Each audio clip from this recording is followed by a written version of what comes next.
Hello everybody and welcome back to my YouTube channel. Today's review is on a film that I've been very excited to see after enjoying Murder on the Orient Express, and with a cast packed full of people that I love, I couldn't contain myself. So this is Kia's Reviews and this is my review of Death on the Nile. We have the Karnak all to ourselves until Abu Simbel. Don't worry about your things, darling. Louise will go back and pack up all your rooms for you and meet us at Geelong. Happy to miss.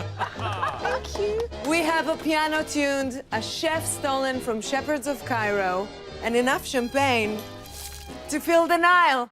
Death on the Nile is the sequel to Kenneth Branagh's take on Agatha Christie's novel Murder on the Orient Express from 2017. It still has its recognisable and A-list cast, it still has its mystery, and overall it's as much fun as the first film was. Branagh is able to honour Christie's Death on the Nile book very well, and reaches some new heights that he wasn't able to do in the previous film. Everything is a lot more glamorous in its tone and adopts less of a dark take with the murders.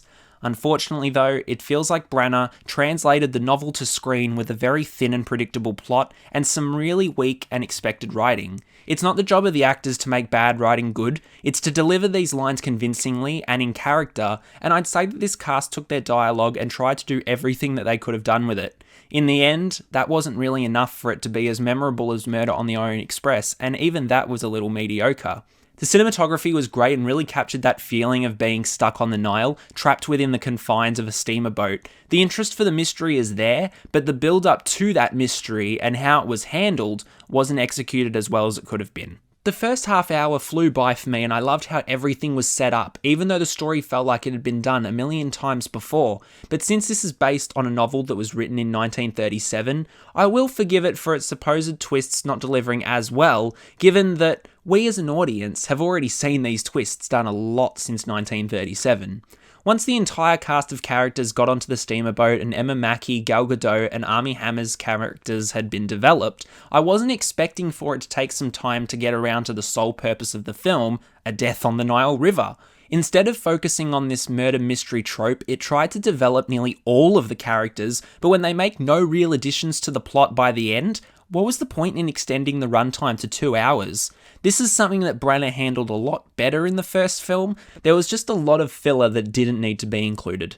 The only performance that I thought was really worth sitting through the entire movie for was Emma Mackey, who you might recognise from the Netflix series Sex Education.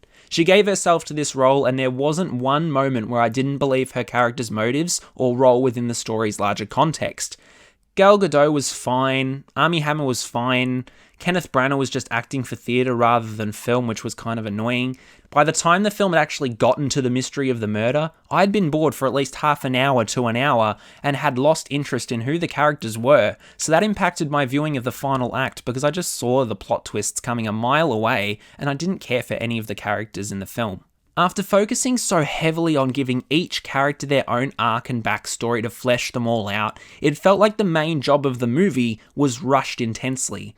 Once it got to the final act and began to actually be the mystery film that it's supposed to be, it actually picked my interest right back up again, and I was with it the entire way until the end. It just felt like it could have been a really short and quick hour and a half whodunit, and it would have worked nicer with audiences instead of adding way too many backstories that essentially don't end up meaning anything. If it's to build up to another one of Agatha's books, then I can certainly say that I don't want to learn more about Poirot, given that he is easily one of the most annoying characters in film. Sorry, Kenneth Branagh. The good Dr. Windlesham proposed to Miss Ridgway when she was still Miss Ridgway. He and the papers both had the deal as good as done. Then came the engorged stallion, and now it's Mrs. Doyle. If I were in his shoes, I'd only come here to put a bullet in the groom. Well, our other guests, Lynette's godmother, who despises Lynette's wealth, and the godmother's nursemaid Bowers, who covets it. The potential of Death on the Nile was unreal and so much of it could have been so great. A stellar performance from Emma Mackey and some gorgeous cinematography here and there, as well as a strong sense of fun, doesn't exactly hold up a film that brushes off its main purpose until the final act. The cast was good enough to keep this from being a complete failure. As much as I wish I could have loved this more, it's still a fun movie to see because it's not at all a terrible film. It's just largely predictable and overly long. So I'll give Death on the Nile a 6 out of 10. Thank you all so much for watching. Are you going to see Death on the Nile? Let me know below. As always, be sure to have a look at my previous reviews of Spencer and Scream 5. This has been Kia's Reviews, signing off for now. Don't forget to like, follow, and obey.